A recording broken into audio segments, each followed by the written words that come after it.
Bhai, Assalamu alaikum. Walaikum assalam wa rahmatullah. Bhai, how is Delhi? What is Delhi? Can you explain about me Delhi, New Delhi, and how do you see Delhi? Delhi, other than being the capital of the country, Delhi has historically been a Muslim city. I mean, it's always been a Muslim city. Like, for example, one thing that I really feel bad about these days is people in popular notion, people say that the language of Delhi is very bad, the culture of Delhi is very bad, that people abuse too much in Delhi. This is mostly the Jats and Gujjars of Delhi who have taken over Delhi now. Otherwise, Delhi's language has always been Urdu, and that Delhi's actual history and character has been stripped off by success. Like it happened after the Britishers came, fall of the Mughal Empire, and then partition. A lot of migration happened. Then Sikhs came over, and then 84 violent Sikhs were also in many places they were also chased away, and then Jats and Gujjars have taken over Delhi. Now it is a metropolitan city largely for the country, but for Muslims they have never been able to access the privileges of being a capital. For us, Delhi has been small ghettos in dirty corners of Delhi. That has been Delhi for us. Where we are standing is Okhla. Yes, this is Okhla. Yes. This is Okhla. So talk about Okhla. Okhla came into being after Jamia was thrown away from central Delhi, the then central Delhi. Jamia initially it was founded in Aligarh, then it came to Karol Bagh. And Maulana Azad, when he was the education minister, he threw it here. At that time it was just a jungle in late 80s. And after Jamia was established here, a lot of migrant population started coming here, and this area is primarily of migrants, like people from different corners of the country, mostly North India, are living here. It is a proper ghetto, as much a ghetto as any ghetto is. This fulfills all the criteria of what a ghetto is. For example, in this lane alone you will find working class people, blue collar workers, white collar workers, maybe retired bureaucrats, some politicians, like from the topmost elite people who have been to the topmost elite positions to a regular working class person. That's how it has been. In that sense, it's very inclusive society as such. And it is the Delhi for us. This is the Delhi that we know of. Like our access to the Delhi that the world knows is mostly when we go to the railway stations or the airport, or maybe some would fancy to visit a mall. That is our only interaction with the main Delhi. Otherwise, this is the Delhi that Muslims know of. And there are some other pockets also other than Okhla, which is sort of the Delhi for Muslims. The main Delhi, the Delhi that the world knows, is very exclusive. It's very hard to even get a apartment or rent, let alone for buying. It's very difficult to open a business in main Delhi. It's very exclusionary space. For Muslims? For Muslims. Muslims survive.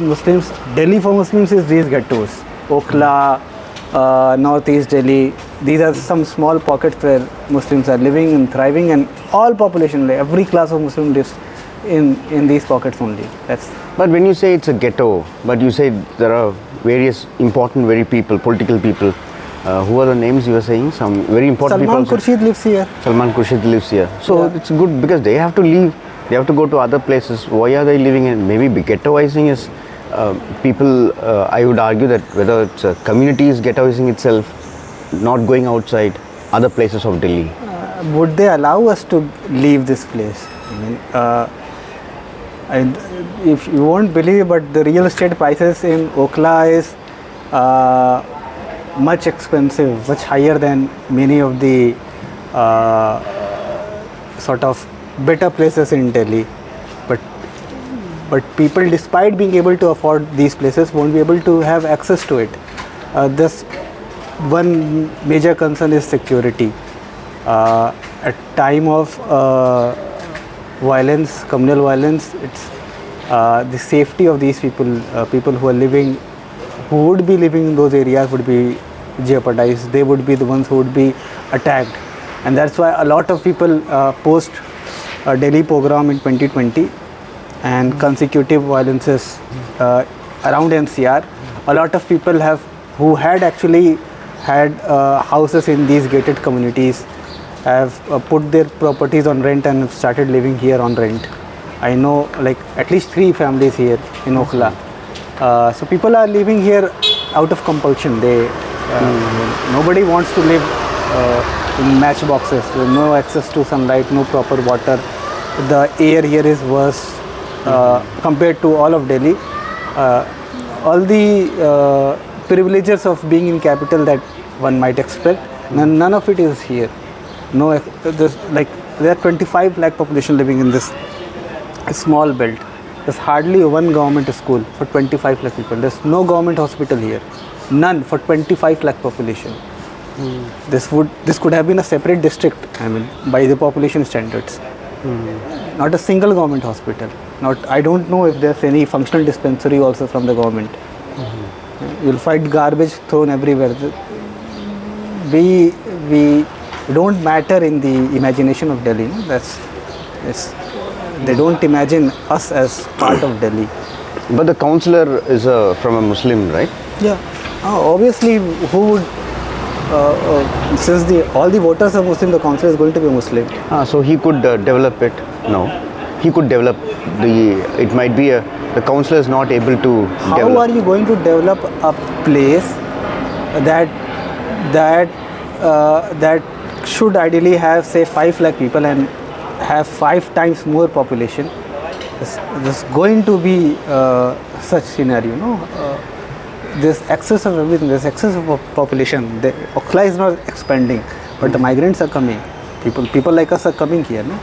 And you mean migrant from a particular community are coming, or in Okhla, to only Muslims are coming. Mostly Muslims live. All migrants. Mostly, there's no. There will be hardly 1 or 2 families here who are like historically been from this land. Everybody is, even the people who have who live here who have been living here for say 20, 30, 50 years, they came from somewhere else. They might have come from some part of UP or Bihar or Bengal. They are not originally from Delhi. They have history in some other state. That's why I'm calling them migrants. All of us are migrants. I am from Azamgarh. I'm living here with my family. That's how everybody is living. They came here for education, jobs, businesses, things like that. And they have their hometown somewhere else. They might be based here now, but most of us, when we retire, will probably head back. Okay. So you said Salman Khurshid. Salman Khurshid lives here. And this party is calling for Mohabbat ki dukaan, things like that. Ask him to get buy a property. I know he can afford it. Let him try buy property somewhere else in the mainstream Delhi, and he'll know. Then who are the others? Very important people also live in. R.J. Naved lives here. Zafrul Islam Khan lives here only, just in this lane. Okay. He was the chairman of Delhi Minority Commission. And he lives here. He lives here. He is the now the director of Shibli Academy in Azamgarh, like one of the most historic educational institutions of Muslims. So this is a. So you were One of my neighbors is a MP in these. He lives in these lanes only. I know two retired High Court judges who lives in these lanes. I mean, So you where mean else in Delhi would they live? so Salman Khurshid was a very He was a union minister. union twice. minister, so he could have addressed this issue, right? He should have. He was a law minister actually. But yeah, that's the problem with Congress. Congress doesn't have Muslim leaders. Congress has leaders who happen to be Muslims. Congress has Congress leaders who happen to be Muslims. So maybe Salman, he would have tried. We might not know. Might have tried, but he on what because- mode can you? I mean, he is the one who has the responsibility of making law in this country. If he can't do that speaks of the position of the power of the office he is in. I mean, if the office is not big enough or strong enough to make these changes, then Why such power? So, in your opinion, since you spoke about that, because it also comes for Dalits also, this representational, as a Dalit person going, and people question him. It's like when you say in this area it is not only Salman, there are various other people live here. So there is a structural problem. And the structural problem, one person addressing the entire Congress or the Parliament is, it's also very, do you think it's a possible, when it's a very structural problem, this is a structural problem, right? So what is the root of the structural problem you see? Why Okhla is like this, in your opinion? And also you were saying about the density of the population. Could you tell the density of the population? I think this could be one of the most densely populated areas in the country. There's like at least 3 to 4 lakh people living per square kilometer here. Okay. Even more than that. I mean, this is from the polling data that I checked last time when the last elections were happening. But it could safely be more than that. Most of the people who live here, half of them are not even voters in this state. They vote in their hometowns. Like I go and vote in Azamgarh if I do. Other people also go. My wife goes to Allahabad to vote. His brother, he lives here for a job. He goes to Allahabad to vote. Like half of the people don't even vote. Then this is the density. If you actually count the number of people who live here, then you know it's one of the most densiest places. Okay, what is the stretch of this from where to where? Shaheen Bagh is just 1.5 square kilometers. Okay. And there are 3 lakh votes here. Okay. 3 lakh vote, 1.5 square kilometer. Voters. And the actual population is at least 3 times more than voters. Oh, as the many people come from there. No, children are not voting. We are not counting them in vote. They are not listed in the voter rolls. No. If you count them, if you count people who are not voters here, the population of this area alone would be easily 7 to 9 lakhs. What is the total population in this particular constituency? Population would be at least 25 lakhs of Okhla. In this in 3 kilometers, it is 7 lakhs, right? 1.5 kilometers per 1.5 kilometers. square. Yes. 7 lakhs. Yeah. Voters. Yes. Not counting the families. So okay, now coming back, what is these all are problems. Problems means these are the structural level Okhla is. But what is known for Okhla? How do you cherish this Okhla? It is some memories. As memories means, how do people see Okhla? It's like how we see and how they see is very different. No? Yeah, you can tell both. For them, it's now it has become a exotic food spot where they can find all these migrant food flavors from. Since Muslims from all parts of the country come here, you'll find Afghani cuisine here, Bengali cuisine here, some very local dish from Lucknow or Patna, Turkish coffee. I mean, for 25 rupees you'll find here, or chapli kebab from Afghanistan you'll find here. You find all those sorts of things. So that fancies a lot of people from outside Okhla. These elite people, they come, they but they won't ever talk about the structural problems or the dirt they see around, the kind of privileges that they get in their localities. They are just okay with how Okhla is. It's very populated, yeah, but that's the charm of Okhla, they say. That's a charm. That's how they talk about Old Delhi also. They'll go in those narrow lanes. They'll talk in those fancy words. How Mayank Qasim Sufi does, no? These narrow lanes have seen several generations and this and that. They'll use those flowery languages to describe these localities, but they'll never ask the question why are like 25 lakh people crammed in such small piece of land. Are they here by choice, or they are forced to live here like this? Why there are no hospitals, schools, why roads are not kept well, why garbage is, there's no sanitation issue solved here? None of these questions are asked. But Okhla, but for us Okhla is a very safe haven. There are a lot of couples, interfaith couples who would be attacked in other parts of Delhi come here. I know several interfaith couples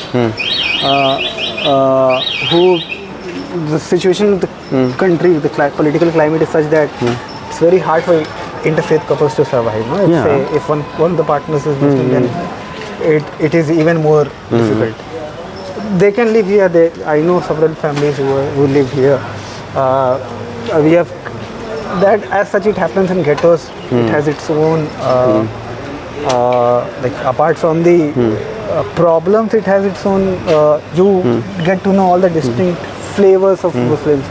One of the ways how all the characteristics of Muslims across different characters of Muslims. Mr. Chai? That Do chai? I'm good. Chai ek. We have created our own ways to a little community centers here and there, some NGOs working, educating children. There are very few places in Delhi where you'll find a complete meal in under 50 rupees. That's basically, that's one of the things that is very reflective of working class population. They take care of themselves, but they also take care of their other people. How I was telling, one of the most expensive real estate is here, but even here someone who's earning say 10,000 a month or 15,000 a month is able to survive with his family in this. It's possible in these parts of Delhi only. Okay. So The entire Delhi is, the poor are not in their imagination only. If you walk through Delhi end to end from airport until you reach Okhla, you will but wonder, where do the Ola drivers and auto rickshaw drivers, where do they eat? You won't find any space for them to eat. Where do they drink water? You won't find any space for them to if they have to rest, where will they go? Even the parks have a ticketing system here. Even the public parks have a ticketing system here. That's the exclusivity of Delhi. And all it to make it look like a metro city. In the entire airport campus, that is one good thing about Chennai actually. In Chennai, you can get a meal under 200 rupees. One time I was stuck during Ramzan in Delhi airport, and I was telling you that one time I was stuck in Delhi airport during Iftar, Ramadan. It was Ramadan time in Iftar. I had to take Iftar just before boarding a flight, and I was with a friend. He's also a journalist. We ran to all shops where we could find the cheapest meal. Couldn't find anything that we were willing to afford or pay for. So we just bought a 60 rupee, a half liter, 450 ml water bottle for 60 rupees inside the airport. So in their imagination, airports or these all public facilities, it's not for poor. It's not for working class. And that's how they designed the city. This is one sort of architectural violence. Don't find this here. Everybody is welcomed here.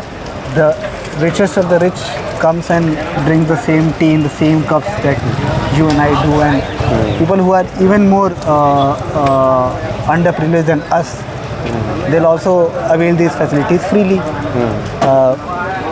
The medical facilities here are a lot cheaper. I mean, we don't think when we talk about hospitals or the travel and all things like that, education.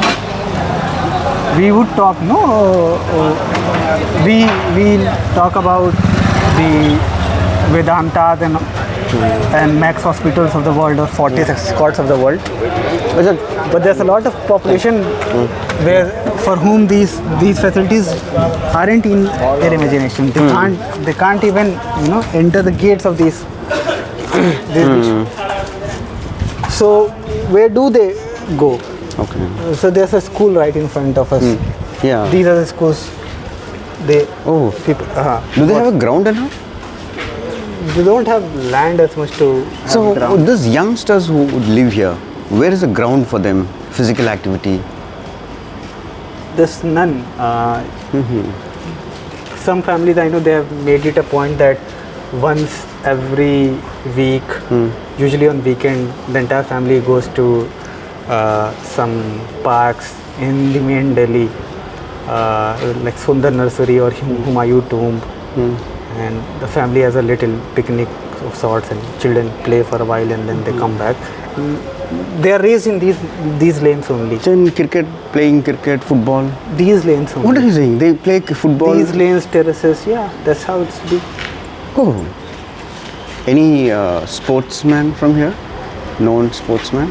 From here, I don't know if there's any known sportsmen, but yeah, there are people who I'm sure if I try finding out, there would be somebody, but a lot of artists, journalists, speakers, authors, all kind of people find them. Even a sportsman, I don't know if there's any, but even if there were, they would likely be going to some academy in the main Delhi. So this is, you said it is an exotic, for outsiders it's an exotic food spot. But for the people living here, one is security, you say. What are the other things that cherish this place? And even the general public should cherish. What is that? Apart from the structural violences, what we say. It's pretty inclusive. Okay, inclusive, yeah. Not just from the point of view of secularism also. I mean, you won't notice if there's never been sort of so there are non-Muslim populations also living here, and they won't have any problem as such that they can speak of by living there. They are free to do. Everybody is free to do what they do. Okay. And it's not unique to this ghetto only. It's that's good thing Ghettos, about all ghettos. that. Okay. So now, see, okay, Dalits have ghettos. Let me put this way: Dalits have ghettos, but Dalits say that we are not educated, we don't have business people, we do not have. I'm comparing, and also the logic. Even Dalits themselves say we do not have power. Power like Salman Khurshid being in the parliament and important posts, and many other people also. So they say that is why we are in ghetto. But here you see an opposite. Everything you say that there are, but people are forced to be in this. So how do you see this both ghettos? See, the way I referred to Salman Khurshid, you could have referred to there are like 100 plus MPs, Dalit MPs that I elected every time. Just as you don't identify with them, I don't identify with Salman Khurshid. They happen to be from our community. Okay. That's the only attachment I have, link I have with him. I think more than, it's a right point actually, more than Muslim representation, it's Dalits SC constituencies have so many MPs. That's true. It didn't even strike because we also believe that we don't even consider. So, but what is these two ghettos? So one ghetto is made, one ghetto is forced according to me. Is it like that? For example, Dalit ghettos, It's not that they are coming across the places, living in that ghetto. Dalits actually Wherever they live, it becomes a ghetto. That's with Muslims also. Do you think there is a relation between? If I outside of any locality in Delhi, if some rich Muslim comes and starts buying, say, there are a gated society that has 50 houses, and he comes and buys 25 of them, the other 25 Hindus themselves would sell it and go away. They don't want to live with Muslims. That's the way they don't want to live with Dalits. In Muradabad, there was an instance. Abhi to there's one incident that happened a few months ago, but I am remembering an incident that happened 2-3 years ago. Well, it was a Hindu locality. A Hindu sold his house to a Muslim, his friend only. He sold his house. The other residents, his neighbors, came and started protesting that you can't sell this house to a Muslim. If he comes, he'll create problem and this and that. And that's one way of showing their hate. But that's how they are. They simply don't want to live with Muslims, and it's becoming more and more clear now. And so you mean even gated communities, it will be difficult for a Muslim to get a house purchase? But they'll use different. These are elite people, no? They don't use street languages. Okay. They won't say, they won't call us Atangwadi. Then they'll become vegetarians. They'll have a different idea of purity that would come and play the game. So, do you find any relation between Dalits and Muslims? Do you find any relation, or you see that? How do you see Dalit in this condition of Muslims and Dalits? What do you have something? Do you see? How do you see them? How do I see Dalits? No, the relation between Muslims and Dalits. In North, it has been very troubling. It hasn't been as I would have wanted it to be. Like elsewhere, like in Maharashtra, I see a very cohesive understanding between Dalit communities and Muslim communities. Some parts, I haven't traveled extensively. In UP also, you'll find in some pockets here and there in North. But generally, there has been a political alliance between Dalits and Muslims. There's never been a community alliance.